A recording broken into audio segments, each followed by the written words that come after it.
Hi friends, Nishad പടിഞ്ഞാറ്റുമുറയാണ്. ദേശീയപാത 66 വികസന പ്രവർത്തനങ്ങളുടെ പുതിയ വീഡിയോയിലേക്ക് നിങ്ങൾക്കേവർക്കും സ്വാഗതം. ഇന്നത്തെ വീഡിയോ അടിപൊളി വർക്കുകളാണ് നമ്മളിന്ന് കാണാൻ പോകുന്നത്. ഇപ്പം ഞാനുള്ളത് വളാഞ്ചേരി കഴിഞ്ഞിട്ട് ഊനിയൽ പാലത്തിൻ്റെ അവിടെയാണ്. ഇവിടെ വന്നിട്ടാണ് വളാഞ്ചേരി ബൈപ്പാസ് നിലവിലെ ദേശീയപാതയിൽ വന്ന് കയറുന്നത്. അപ്പോൾ നിലവിലെ ദേശീയപാതയിൽ വന്ന് കയറുന്ന സ്ഥലത്ത് ഒരു അണ്ടർപാസ് ഉണ്ട് ഊനിയൽ പാലത്ത്. അത് കഴിഞ്ഞിട്ട് ഉടനെ തന്നെയാണ് അടുത്തൊരു ഓവർപാസ് വരുന്നത് മുക്കിലപ്പിടിയിൽ.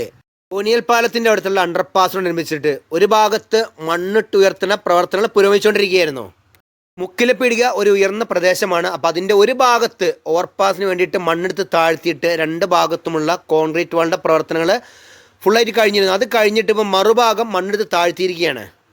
അപ്പോൾ ഇവിടെ ഒരു ഉയർന്ന പ്രദേശമായതുകൊണ്ട് സർവീസ് റോഡ് കുറച്ച് ഉയർന്നിട്ടാണ് ഈ ഭാഗത്തൂടെ കടന്നു പോകുന്നത്. ഇപ്പോൾ ഏകദേശം പാണ്ഡികശാല മുതൽ വളാഞ്ചേരി ഒനിയൽപ്പാലമുള്ള അണ്ടർപാസ് വരെ പൂർണ്ണമായിട്ട് സർവീസ് റോഡിൽ കൂടിയാണ് ഈ ഭാഗത്തുള്ള ഗതാഗതം. ഇപ്പോൾ ഓവർപാസിൻ്റെ രണ്ട് ഭാഗത്തുള്ള കോൺക്രീറ്റ് വാളിൻ്റെ നിർമ്മാണം പൂർത്തിയുണ്ട്. മറുഭാഗത്തുള്ള കോൺക്രീറ്റ് വാളിൻ്റെ നിർമ്മാണം സ്റ്റാർട്ട് ചെയ്യാനിരിക്കുകയാണ്. ഈ ഭാഗത്തൊക്കെ വലിയ പാറ ഉണ്ടായിരുന്നുണ്ട്. ആ പാറൊക്കെ ഫുള്ളായിട്ട് പൊട്ടിച്ചിരിക്കുകയാണ്. അപ്പോൾ അതുപോലെ തന്നെ ഇവിടെയൊക്കെ സോയിൽ നെയിലിന് വേണ്ടിയിട്ട് ഹോളിട്ട് വെച്ചിട്ട് അതിനുള്ളിൽ നെയിൽ ഇറക്കിയിട്ടുണ്ട്. അപ്പോൾ ഇതാണ് ഓവർപാസ് കേട്ടോ. ഓവർപാസിൻ്റെ രണ്ട് ഭാഗത്തുള്ള കോൺക്രീറ്റ് വാൾ നിർമ്മാണം പൂർത്തീകരിക്കുകയാണ്. മറുഭാഗത്തുള്ള വർക്കുകൾ പുരോഗമിച്ചുകൊണ്ടിരിക്കുകയാണ്. അപ്പോൾ ഇവിടെ എങ്ങനെയാണെന്ന് വെച്ച് കഴിഞ്ഞാൽ വളാഞ്ചേരി ബൈപ്പാസ് വന്ന് നേരെ നിലവിലെ ദേശീയപാതയിൽ കയറുന്ന സ്ഥലത്താണ് അണ്ടർപാസ് ഉള്ളത്. അത് കഴിഞ്ഞിട്ട് പിന്നീട് നേരെ നമ്മൾ വന്ന് കയറുന്ന എങ്ങോട്ടാന്ന് വെച്ച് കഴിഞ്ഞാൽ ഓവർപാസിൻ്റെ അടിയിൽ കൂടിയാണ് പിന്നീട് റോഡ് കടന്നു പോകുന്നത്. ഇവിടെയൊക്കെ കുറേ കാലം ഒരു ഭാഗത്ത് മണ്ണെടുത്ത് താഴ്ത്തിയിട്ട് പ്രവർത്തനം നിർത്തി വെച്ചിരിക്കുന്നു. പിന്നീടാണ് വർക്കുകൾ വളരെ വേഗതയിൽ പുരോഗമിച്ചുകൊണ്ടിരിക്കുന്നത്. കണ്ട് ഈ ഭാഗത്തൊക്കെ സോയിൽ നെയിലിംഗ് നടന്നുകൊണ്ടിരിക്കുകയാണ്. അതിന് ഹോളിട്ടിട്ട് അതിൽ നെയിൽ ഇറക്കിയിട്ടുണ്ട്. പിന്നെ അത് കഴിഞ്ഞിട്ടുള്ള ഭാഗം എന്ന് വെച്ച് കഴിഞ്ഞാൽ ഏകദേശം പൈങ്കണ്ണൂർ പിന്നീട് അവിടുന്ന് അങ്ങോട്ട് ഫുള്ളായിട്ട് പാണ്ഡികശാല വരെ 6 വരിപ്പാതയുടെ വീതിയിൽ ടാറിങ് കഴിഞ്ഞിരിക്കുക കേട്ടോ. അപ്പോൾ ഈ മുക്കിലപ്പീടിക വന്ന ഓവർപാസിനോടനുബന്ധിച്ചുള്ള റോഡിൻ്റെ ഭാഗങ്ങളാണിത്. ഇവിടെയാണ് ഇനി ടാറിങ് പ്രവർത്തനങ്ങൾ നടക്കാനുള്ളത്. അതിന് വേണ്ടിയിട്ട് WMMൻ്റെ ഒരു ലെയർ കഴിഞ്ഞിരിക്കുകയാണ്. പിന്നെ ഒരു ഭാഗത്ത് ഡ്രൈനേജിൻ്റെ വർക്കും നടക്കുന്നുണ്ട്. ഈ ഭാഗം ഇപ്പോൾ രണ്ടാമത്തെ റീച്ചാട്ടെ മലപ്പുറത്തിൻ്റെ വളാഞ്ചേരി മുതൽ കാപ്പിരിക്കാട് വരെ ഉള്ളതിൽ. പിന്നെ വേറൊരു കാര്യം എന്ന് വെച്ച് കഴിഞ്ഞാൽ മലപ്പുറം റീച്ചിൽ ആദ്യമായിട്ട് 6 വരിപ്പാതയുടെ പണികൾ പൂർത്തിയായി ഗതാഗതത്തിന് തുറന്നു കൊടുത്തിരിക്കുന്നത് കുറ്റിപ്പുറം അയ്യങ്കലം കഴിഞ്ഞിട്ടുള്ള ഭാഗങ്ങളാണ്. പിന്നീട് രണ്ടാമത് ഇവിടെ കേട്ടോ പാണ്ഡികശാല പൈങ്കണ്ണൂർ ഭാഗങ്ങൾ. ശരിക്കും പറയുകയാണെങ്കിൽ തന്നെ ഇപ്പോൾ നമ്മൾ മുക്കിലപ്പീട് കഴിഞ്ഞിട്ട് ഏകദേശം പാണ്ഡികശാല വരെയുള്ള ഭാഗങ്ങളുണ്ടല്ലോ, ഇപ്പോൾ കണ്ടാൽ തന്നെ തിരിച്ചറിയാൻ പറ്റാത്ത അവസ്ഥയാണ്. ഏകദേശം ഒരു 2 വർഷങ്ങൾക്ക് മുമ്പ് പ്രവാസ ജീവിതം തുടങ്ങിയ ആളുകളുണ്ടല്ലോ, ഇപ്പം നാട്ടിലേക്ക് തിരിച്ചു വന്നാൽ പോലും നമ്മളെ നാട് തിരിച്ചറിയാൻ പറ്റാത്ത അവസ്ഥയായിരിക്കുന്നത്. 6 വരിപ്പാതയുടെ വികസനം വന്നിട്ട് പല അങ്ങാടികളും വളരെയധികം മാറിയിരിക്കുന്നു. ഇതിൽപ്പെട്ട ഒരു സ്ഥലമാണ് ഈ ഭാഗം. ഇവിടെയൊക്കെ ഭയങ്കരമായ മാറ്റമാണ് സംഭവിച്ചിരിക്കുന്നത്. അപ്പം മുക്കിലപ്പീടിക ഓവർപാസ് കഴിഞ്ഞിട്ട് പിന്നീട് ഒരു അണ്ടർപാസ് വന്നിരിക്കുന്നത് പാണ്ഡികശാലയിലാണ്. പാണ്ഡികശാല അണ്ടർപാസിൻ്റെ ഒരു ഭാഗത്ത് മാത്രമേ മണ്ണിട്ട് ഉയർത്തിയിട്ടുള്ളൂ. മറുഭാഗത്തുള്ള വർക്കുകൾ പുരോഗമിച്ചുകൊണ്ടിരിക്കുന്നു. കാരണം ഇവിടെ നിന്ന് അങ്ങോട്ട് ഫുള്ളായിട്ട് മണ്ണിട്ട് ഉയർത്തണം എന്നുണ്ടെങ്കിൽ വലതുഭാഗത്ത് നിങ്ങൾ കാണുന്ന സർവീസ് റോഡിൽ കൂടെ വാഹനങ്ങൾ പൂർണ്ണമായി കടത്തിവിടണം. അപ്പോൾ ഇവിടെ സർവീസ് റോഡിൻ്റെ ടാറിങ് പ്രവർത്തനങ്ങൾ കഴിഞ്ഞിട്ടുണ്ടെങ്കിലും ഇതുമായി ജോയിൻറ്റ് ചെയ്യുന്ന റോഡുണ്ട് അപ്പുറത്ത്. അതിൻ്റെ അവിടെ അങ്ങോട്ടുള്ള ഫുള്ളായിട്ടുള്ള വർക്കുകൾ കഴിഞ്ഞിട്ടില്ല. അതുകൂടി പൂർണ്ണമായി കഴിഞ്ഞാൽ ഈ ഭാഗത്തുള്ള എന്ന് വെച്ചാൽ പാണ്ഡികശാല അണ്ടർപാസ് കഴിഞ്ഞിട്ട് മറുഭാഗത്തുള്ള മണ്ണിട്ട് ഉയർത്തുന്ന പ്രവർത്തനങ്ങൾ ഉടനെ പുരോഗമിക്കുന്നതായിരിക്കും. പിന്നെ വേറെ കാര്യം എന്ന് വെച്ച് കഴിഞ്ഞാൽ ഇപ്പോൾ ഈ 6 വരിപ്പാതയുടെ വർക്കുകൾ നടക്കുന്നതുകൊണ്ട് കുറേ പുതിയ പമ്പുകൾ സർവീസ് റോഡിനോട് ചേർന്ന് പല സ്ഥലത്തും വന്നിട്ടുണ്ട് കേട്ടോ. അതൊക്കെ വലിയൊരു കാര്യം തന്നെയാണ്. നമ്മൾ പറഞ്ഞു വന്നത് എന്താണെന്ന് വെച്ച് കഴിഞ്ഞാൽ അണ്ടർപാസിൻ്റെ സർവീസ് റോഡിൻ്റെ വർക്ക് ഒരു ഭാഗത്ത് തീരാനുണ്ട്. അപ്പോൾ അതുകൊണ്ട് തീർന്നു കഴിഞ്ഞാൽ പൂർണ്ണമായിട്ട് ഇവിടുന്ന് പിന്നീട് മണ്ണിട്ട് ഉയർത്തുന്ന പ്രവർത്തനങ്ങൾ പുരോഗമിക്കുന്നതായിരിക്കും. അപ്പോൾ ഇവിടെയാണ് പിന്നെ ജോയിൻ്റ് ആവുന്നത് കേട്ടോ. കാരണം ഇതിൻ്റെ മുകൾ ഭാഗത്ത് നിങ്ങൾ കണ്ടോ ഫുള്ളായിട്ട് കോൺക്രീറ്റ് വാൾ കെട്ടിപ്പൊന്തിക്കുന്നത്, അതാണ് ആ സർവീസ് റോഡ്. അപ്പോൾ അതിൻ്റെ കുറച്ച് വർക്ക് ഈ ഭാഗത്ത് പെൻഡിങ് ഉണ്ട്. അപ്പോൾ അതും കൂടി പൂർണ്ണമായി കഴിഞ്ഞാൽ ഫുള്ളായിട്ട് പിന്നീട് ഈ സർവീസ് റോഡിലൂടെയും പിന്നീട് വാഹനങ്ങൾ നേരെ പാണ്ഡികശാല കഴിഞ്ഞിട്ട് മുക്കിലപ്പിടിയും കഴിഞ്ഞിട്ട് ഊനിയൽ പാലം കഴിഞ്ഞിട്ട് പിന്നീട് വളാഞ്ചേരി ടൗണിലേക്ക് എത്തുക. അപ്പം അണ്ടർപാസിനോട് ചേർന്നിട്ടുള്ള ഭാഗത്തുള്ള വർക്കുകൾ നടക്കുന്നതായിരിക്കും. അപ്പോൾ ഈ ഭാഗത്തുണ്ടല്ലോ ഇതൊക്കെ വളരെ താഴ്ന്ന പ്രദേശം വരുന്നുണ്ട്. ഇവിടെയൊക്കെ മണ്ണിട്ട് ഉയർത്തിയിട്ടാണ് ഇപ്പോൾ ഈ 6 വരിപ്പാതയുടെ വർക്ക് നടന്നിരിക്കുന്നത്. ഇനിയാണ് നമ്മൾ നേരെ ചെല്ലുന്നത് ചോലവളവിലാണ്. ചോലവളവിനെ കുറിച്ച് പറയണത് തന്നെ ഞാൻ ആദ്യം ഈ ഭാഗത്തെ വീഡിയോ ചെയ്യുന്ന സമയത്ത് ഈ ചോലവളവ് ശ്രദ്ധിച്ചിരുന്നില്ല. അന്ന് പല ആളുകളും പറഞ്ഞിരുന്നു എന്തുകൊണ്ട് നിങ്ങൾ ചോലവളവിലെ ചോല കാണിച്ചില്ല എന്നുള്ളത്. പിന്നീടാണ് നമുക്ക് മനസ്സിലായത് ഇത് ഇത്രയും വലിയൊരു ഇമ്പോർട്ടൻ്റ് ആയൊരു സ്ഥലമാണെന്നുള്ളത്. ഇപ്പം മെയിനായിട്ട് ഈ ഭാഗത്ത് ഹൈലൈറ്റ് ആയിട്ടുള്ളൊരു പ്രദേശം എന്ന് പറയാനുള്ളത് തന്നെ ഈ ചോലവളവാണ്. കാരണം ഇവിടുത്തെ പ്രവർത്തനങ്ങൾ അങ്ങനെയാണ് നടക്കുന്നത്. ഇപ്പോൾ ഈ ഭാഗങ്ങളുണ്ടല്ലോ ഇതൊക്കെ വളരെ താഴ്ന്ന പ്രദേശമായിരുന്നു. ഇവിടെയൊക്കെ മണ്ണിട്ട് ഉയർത്തിയിട്ടാണ് പിന്നീട് റോഡിൻ്റെ നിർമ്മാണം നടന്നിരിക്കുന്നത്. ഈ ചോലവളവിന് വേറെ പ്രത്യേകത എന്ന് വെച്ച് കഴിഞ്ഞാൽ ഇവിടെ പഴയ ദേശീയപാതയാണ് ഒരു ഭാഗത്തേക്ക് പോകാനുള്ള സർവീസ് റോഡായിട്ട് ഉപയോഗിച്ചിരിക്കുന്നത്.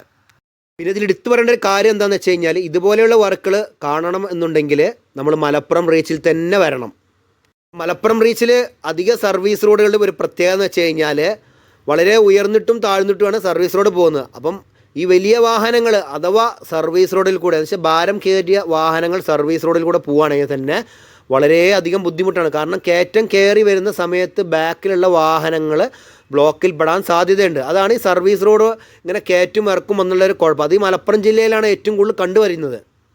അത് എന്തുകൊണ്ടെന്ന് വെച്ച് കഴിഞ്ഞാൽ ഇവിടുത്തെ ഭൂമിയുടെ ഘടന അങ്ങനെയാണ്. ഇവിടെ ആറുവരിപ്പാത കടന്നു പോകുന്ന സ്ഥലം ഉയർന്നിട്ടാണെങ്കിൽ അവിടെ മണ്ണെടുത്ത് താഴ്ത്തിയിട്ടാണ് റോഡ് കടന്നു പോകുന്നത്. പക്ഷേ സർവീസ് റോഡ് അതേ രീതിയിൽ തന്നെയാണ് കടന്നു വെച്ചാൽ ഭൂമിയുടെ ഘടന എങ്ങനെയാണ് അതേ രീതിയിൽ തന്നെയാണ് പല സ്ഥലത്തും സർവീസ് റോഡുകൾ കടന്നു പോയിരിക്കുന്നത്. അതുകൊണ്ടാണ് ഇങ്ങനെ വരുന്നത്. ഇവിടെയൊക്കെ ഭയങ്കര തകൃതിയായിട്ട് പണികൾ നടന്നുകൊണ്ടിരിക്കുകയാണ്. ചോലവളവും പെരുമ്പറമ്പും കൂടിയും ഈ ജോയിൻ്റ് ആവുന്ന സ്ഥലം ഇവിടെ കേട്ടോ. അപ്പോൾ ഈ ഉയർന്ന പ്രദേശം കുറച്ചും കൂടി ഉണ്ട് മണ്ണെടുത്ത് താഴ്ത്താൻ വേണ്ടിയിട്ട്. പിന്നെ വേറെ കാര്യം എന്ന് വെച്ച് കഴിഞ്ഞാൽ ഈ ഭാഗത്തുള്ള സർവീസ് റോഡ് ഉയർന്നിട്ട് തന്നെ പോയിക്കൊണ്ടിരിക്കും. അപ്പോൾ ഇതാണ് നമ്മളെ ചോലവളവ് കേട്ടോ. അപ്പോൾ ഞാൻ നിലവിലെ സർവീസ് റോഡ് എന്ന് വെച്ചാൽ പഴയ ദേശീയപാതയാണ് ഇത്. അവിടെയാണ് ഇപ്പോൾ നിൽക്കുന്നത്. അത് ഇതിൽ കൂടെയാണ് കടന്നു വരുന്നത്. അപ്പോൾ ഇതൊക്കെ ടാറിങ് കഴിഞ്ഞിരിക്കുകയാണ്. സൈഡിൽ ക്രാഷ് ബാരിയറൊക്കെ പണിതിട്ടുണ്ട്. ഇനി ഇവിടെയൊക്കെ ഇനി സ്ട്രീറ്റ് ലൈറ്റ് ഫിറ്റ് ചെയ്യാൻ വേണ്ടിയിട്ട് അവിടെ ഗ്യാപ്പൊക്കെ ഇട്ടിട്ടുണ്ട്. അപ്പോൾ ഇനി ഈ ഭാഗത്താണ് ഇനി വർക്ക് നടക്കാനുള്ളത്. കാരണം ഈ ഭാഗത്ത് കുറച്ചും കൂടി സ്ഥലത്ത് മണ്ണെടുത്ത് താഴ്ത്താനുണ്ട്. കണ്ട റോഡ് അവിടെ കുറച്ചും കൂടി മണ്ണെടുത്ത് വീതി കൂട്ടിയാൽ മാത്രമേ ആറുവരിപ്പാതയുടെ വീതി വരികയുള്ളൂ. പിന്നീട് ഇവിടുന്ന് ഇത് വലിയൊരു കുന്നായിരുന്നു. ഇത് ഫുള്ള് മണ്ണെടുത്ത് താഴ്ത്തിയ പ്രദേശമാണ്. പിന്നീട് ഇവിടുന്ന് കുറച്ച് ഭാഗങ്ങൾ കുറേ മുൻപ് തന്നെ ടാറിങ് കഴിഞ്ഞ ആറുവരിപ്പാതയുടെ ഇതിൽ. പിന്നെ ഇപ്പം നമ്മൾ നേരെ സർവീസ് റോഡിലൂടെ പോകുന്നത്. ഇനി നേരെ നമ്മൾ ചെന്ന് കയറുന്ന എവിടെയെന്ന് വെച്ച് കഴിഞ്ഞാൽ മൂടാൽ ഭാഗത്താണ്. മൂടാൽ ഒരു ഓവർപാസ് വന്നിട്ടുണ്ട്. ഓവർപാസിൻ്റെ മുകൾ ഭാഗം ഗതാഗതത്തിന് വേണ്ടി തുറന്നു കൊടുത്തിട്ടുണ്ട്. മറുഭാഗത്ത് കുറച്ച് വർക്ക് എന്ന് വെച്ച് കഴിഞ്ഞാൽ ഇപ്പം നമ്മൾ നേരത്തെ കണ്ട റോഡും ഈ മൂടാലിൻ്റെ റോഡും തമ്മിൽ ജോയിൻറ്റ് ചെയ്യുന്ന സ്ഥലത്ത് കുറച്ച് മണ്ണെടുത്ത് താഴ്ത്താനുണ്ട്. അവിടെ കുറച്ച് ബ്ലോക്കായി കിടക്കുകയാണ്. പിന്നീട് അങ്ങോട്ട് ഫുള്ളായിട്ട് സോയിൽ കമ്പാക്ട് ചെയ്ത പ്രദേശമാണ്. അതുപോലെ തന്നെ ഡ്രൈനേജിൻ്റെ വർക്കൊക്കെ ഒരു ഭാഗത്ത് നടന്നിട്ടുണ്ട്. ഇവിടെ ഏകദേശം പൂർണ്ണമായിട്ട് സോയിൽ നെയിലിംഗ് നടന്നിരിക്കുന്നു. കുറച്ച് ഭാഗത്ത് ഇനി നടക്കാനുണ്ട്. പിന്നീട് ഇവിടുന്ന് ഒരു വലിയ റിയലൈൻമെൻറ്റ് ഉണ്ട്. ഇവിടെ ഒരു വളവുണ്ട്. ആ വളവ് പൂർണ്ണമായി ഒഴിവാക്കിയിട്ടാണ് പിന്നീട് അലൈൻമെൻറ്റ് കടന്നു പോകുന്നത്. അപ്പോൾ ഈ ഭാഗത്തായിട്ട് അതിന് വേണ്ടിയിട്ട് കോൺക്രീറ്റ് വാൾ കെട്ടിപ്പൊന്തിച്ചിട്ടുണ്ട്. കണ്ടോ നിങ്ങൾ.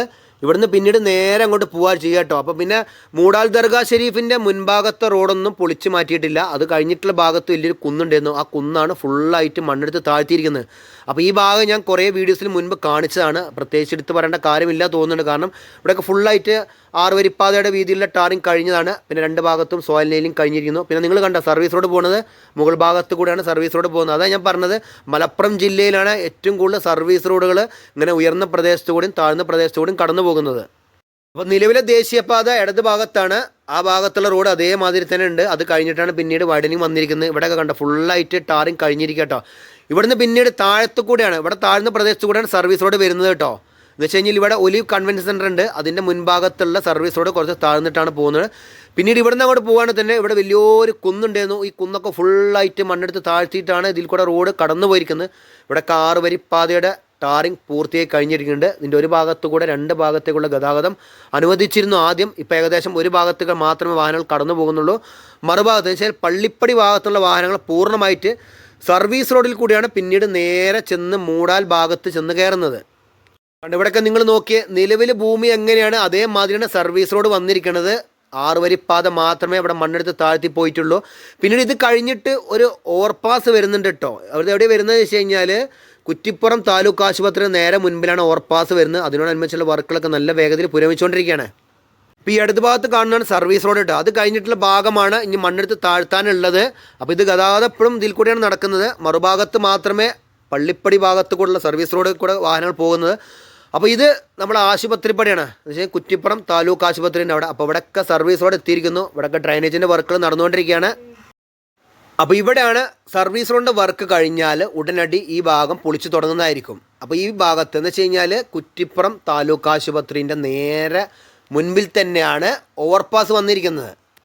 കണ്ട് ഈ ഭാഗത്തൊക്കെ ഡ്രൈനേജിന് വേണ്ടിയിട്ട് മണ്ണെടുത്ത് താഴ്ത്തുക കേട്ടോ. അത് കഴിഞ്ഞിട്ടാണ് പിന്നീട് സർവീസ് റോഡ് വരിക. അപ്പം ഈ ഡ്രൈനേജിൻ്റെ പണികൾ ഏകദേശം പൂർത്തിയായി കഴിഞ്ഞാൽ ഉടനെ സർവീസ് റോഡിൻ്റെ വർക്കുകൾ ആരംഭിക്കുന്നതാണ്. കണ്ടോ ഈ ഭാഗത്തൊക്കെ ഏകദേശം ഡ്രൈനേജിൻ്റെ വർക്കുകൾ കഴിഞ്ഞാണ്. ഇനി ഇവിടെ കഞ്ഞി WMMൻ്റെ വർക്ക് നടന്നിരിക്കുന്നു.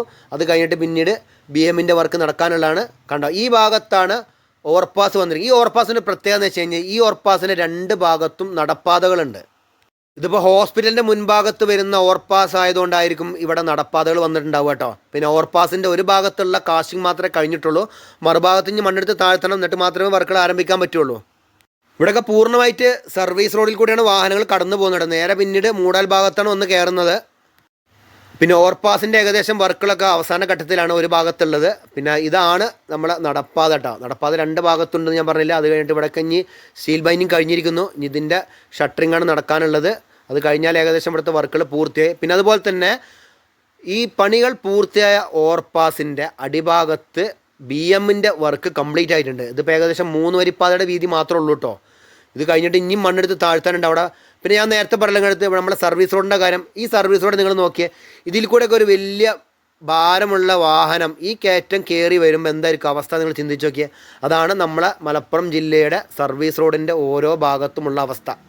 അപ്പോൾ ഞാൻ ഉദ്ദേശിക്കുന്ന ഭാരമുള്ള വാഹനം എന്ന് വെച്ച് കഴിഞ്ഞാൽ വലിയ ലോഡും വണ്ടിയൊന്നുമല്ല, എന്നാലും ചെറിയ ലോഡും വണ്ടിയും അതുപോലെ തന്നെ ബസ്സുകളൊക്കെ ഈ കയറ്റം കയറി വരുന്ന സമയത്ത്, ബസ്സൊക്കെ ചിലപ്പോൾ ഫുള്ളായിട്ട് വരുന്ന സമയത്ത് ഈ ഭാഗത്തൊക്കെ ബ്ലോക്കിൽ പെടാൻ സാധ്യതയുണ്ട്. അപ്പോൾ ഇതാണ് ആശുപത്രിപ്പടിയിൽ വന്ന ഓവർപാസ് കേട്ടോ. ഇതിൻ്റെ അടിഭാഗം നിങ്ങൾ കണ്ട ഫുള്ളായിട്ട് BMൻ്റെ വർക്ക് കഴിഞ്ഞാണ്. പിന്നെ സൈഡിൽ ഡ്രൈനേജിൻ്റെ വർക്കും കഴിഞ്ഞിരിക്കുന്നു. അപ്പം ഏകദേശം 3 വരിപ്പാതയുടെ വീതിയിൽ മാത്രമേ വർക്ക് കഴിഞ്ഞിട്ടുള്ളൂ കേട്ടോ ഇവിടെ. പിന്നെ ഈ ഭാഗത്താണ് മണ്ണെടുത്ത് താഴ്ത്താനുള്ളത്. ഇപ്പോൾ താൽക്കാലികമായിട്ട് ഇതിൽ കൂടെയാണ് റോഡ് ഉള്ളത്, കാരണം ഇവിടെ റോഡ് ഇപ്പോൾ ജോയിൻറ്റിങ് വരുന്നുണ്ട് വാഹനം കടന്നു പോകാൻ വേണ്ടിയിട്ട്. പിന്നീട് ഓവർപാസ് കഴിഞ്ഞിട്ട് സർവീസ് റോഡ് പോകണം എങ്ങനെയാണെന്ന് നോക്കിയാൽ നിങ്ങൾ ഈ സൈഡിൽ കൂടെ ഇത് നേരെ ചെന്ന് കയറുന്ന എവിടെയെന്ന് വെച്ച് കഴിഞ്ഞാൽ നമ്മളെ കുറ്റിപ്പുറം റെയിൽവേ മേൽപ്പാലത്തിൻ്റെ അവിടെ വന്ന് കയറും കേട്ടോ. അപ്പോൾ ഇവിടെ കഞ്ഞി സൈഡിൽ കോൺക്രീറ്റ് വാൾ കെട്ടിപ്പൊന്തിക്കാനുള്ളതാണ്. അതിനുവേണ്ടി വർക്കുകളോടെ നടന്നുകൊണ്ടിരിക്കുകയാണ്. ഈ ഭാഗത്താണ് സർവീസ് റോഡ് ഉള്ളത്. ഇത് കഴിഞ്ഞിട്ടുള്ള കുറച്ച് ഭാഗം പിന്നീട് മണ്ണിട്ട് ഉയർത്തിയിട്ട് അവിടെ റീറ്റെയിൻ വാളിൻ്റെ വർക്കും കഴിഞ്ഞിരിക്കുന്നു കേട്ടോ. ഇവിടെയൊക്കെ പിന്നെ ഫുള്ളായിട്ട് ഇനി ലെവലാക്കി വരും റോഡ്. പിന്നീട് ഇവിടുന്ന് അങ്ങോട്ട് കാര്യമായിട്ട് വർക്കുകളൊന്നും നടന്നിട്ടില്ല. ഇവിടെ കുറച്ച് ഭാഗത്ത് മാത്രമേ മണ്ണെടുത്ത് താഴ്ത്തിയിട്ടുള്ളൂ. പിന്നെ ഇത് നിലവിലെ റോഡിൻ്റെ ഇടത് ഭാഗത്തുണ്ട്. അവിടെ തകൃതിയായിട്ട് പണികൾ നടന്നുകൊണ്ടിരിക്കുകയാണ്. ഡ്രൈനേജിൻ്റെ വർക്കും സർവീസ് റോഡിൻ്റെ വർക്കാണ് ഈ ഭാഗത്ത് നടന്നുകൊണ്ടിരിക്കുന്നത്. പിന്നെ ഇത് കഴിഞ്ഞിട്ട് നിങ്ങൾ ഇടത് ഭാഗത്തൊരു കുന്ന് കണ്ടോ നിങ്ങൾ, അവിടെ മണ്ണെടുത്ത് താഴ്ത്തിക്കൊണ്ടിരിക്കുക കേട്ടോ ഇപ്പോൾ ഏകദേശമായിട്ട്.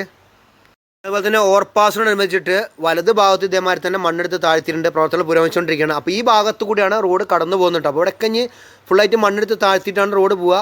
പിന്നെ അതുപോലെ തന്നെ സർവീസ് റോഡ് ഇതിൻ്റെ മുകളിൽ കൂടിയാണോ വരുമെന്ന് അറിയില്ല. എന്തായാലും പണികൾ പൂർത്തിയാകുമ്പോൾ നമുക്ക് മനസ്സിലാവുള്ളൂ, കാരണം പല സ്ഥലത്തും ഇതേമാതിരിയാണ് റോഡ് വന്നിരിക്കുന്നത്. അപ്പോൾ ഇതൊക്കെയാണ് ദേശീയപാത 66 ഓനിയൽ പാലം മുതൽ കുറ്റിപ്പുറം റെയിൽവേ മേൽപ്പാലം വരെയുള്ള വർക്കുള്ള വിശേഷങ്ങൾ. ഈ വീഡിയോ നിങ്ങൾക്ക് ഇഷ്ടപ്പെടും, നിങ്ങൾ മറ്റുള്ളവർക്ക് മാക്സിമം ഷെയർ ചെയ്ത് കൊടുക്കുക, ലൈക്ക് ചെയ്യുക, കമൻറ്റ് എഴുതാൻ മറക്കരുത്. അപ്പോൾ പുതിയൊരു പുത്തൻ വീഡിയോ ആയിട്ട് വരുന്നവരെ നിങ്ങളോട് എല്ലാവരോടും ബൈ.